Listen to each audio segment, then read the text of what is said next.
So next we're going to talk about what to say on social media. This is a really hot topic because actually there's a lot of nuanced answers to it. The first one, which is actually the obvious one, most people don't. You'd be shocked, actually, maybe you wouldn't be shocked.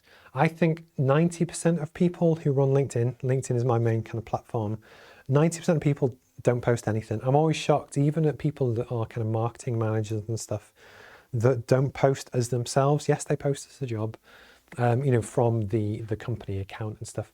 But actually, it's just posting at all is really important to help build your personal brand. And something we talk about in the course, and Denise will kind of mention about this, is actually you want to be seen as an authority or an expert on a topic. So I'm a chartered mechanical engineer, but I apply those skills to business related stuff to help make complicated stuff simple. I had a call at 8 o'clock this morning from a business owner down in Middlesbrough that wants me to come and look at them to help see if I think we can improve their machine. But again, when you actually post and you post consistently, what it can do is just stay front of mind with people so that if they are ever ready to buy, that they think of you. But I think the big thing that's almost important to consider is that it's what do you want to post about? And the big thing that we talk about all the time, which is one of the 6 universal principles of social influence, which is module 8, I think, is about authority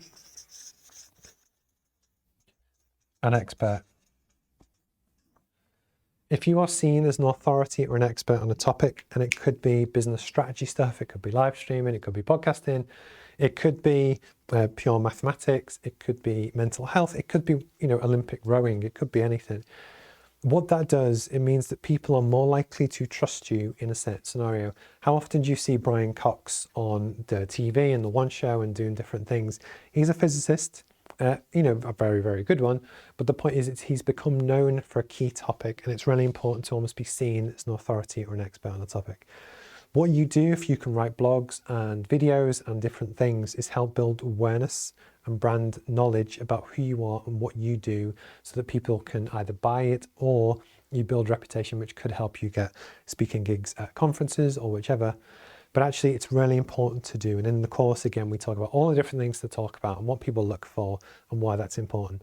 The other thing which I think is also equally important is it's the personal side. So people hire you or Denise or whoever actually because they want to hire Denise or me, whoever.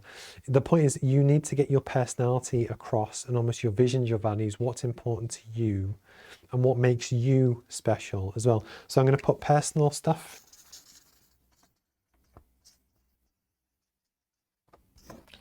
So for me, this could be I'm playing in a FIBA-sanctioned 3-on-3 tournament tomorrow at the Newcastle Eagles Arena in the elite kind of men category, so I play basketball.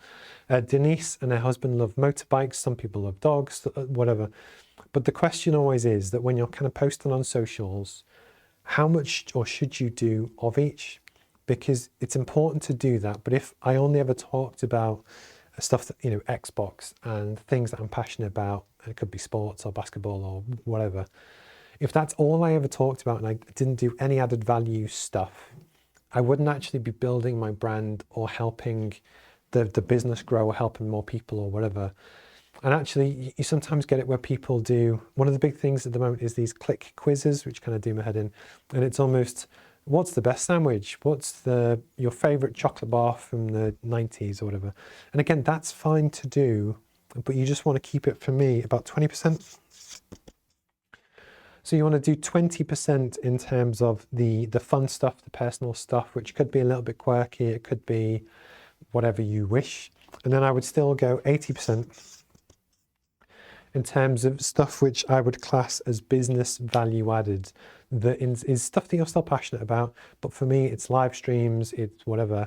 That then you're adding value and you're creating something, which is what you want to kind of tell the world and what you want people to think about you. But without overkilling it too much on the silly stuff. That yes, you have people that only ever talk about this, but which is fine. But what they might struggle with is to build credibility to the point where someone sees them as the next CEO or whichever. And it's that balance. This is completely personal. It will vary depending on what you do. But actually, if you are a charity fundraiser, for instance, you can talk all about the charity stuff and the great things that the charity does and what you do, which you are passionate about. But actually, that's your actual goal. is to raise money for the charity, as opposed to just talking about chocolate bars or ice cream or retro stuff or whatever, which kind of doesn't. And then this is just my take on it. I'd love to know if you disagree or not. But actually, it was just people often don't know what the mix is. I try and do a little bit of both. But then likewise, when I do these, in some ways, because I go off tangent and I talk about stupid stuff as well, for me, that hopefully helps communicate a bit more about who I am and what I do as well. No, cool, I must admit, thank you. I love the comments because, again, it's one of those things that I am just stood in a room in Gateshead in the UK doing this. So it's great just to see people kind of talk about it. It's a great way to kind of build connections and talk to people and see what you're doing. And obviously you also get to see it come up on the screen as well. So I genuinely do appreciate that, because otherwise it would just be me stood in a room talking to a camera. So I always appreciate the help and the interaction.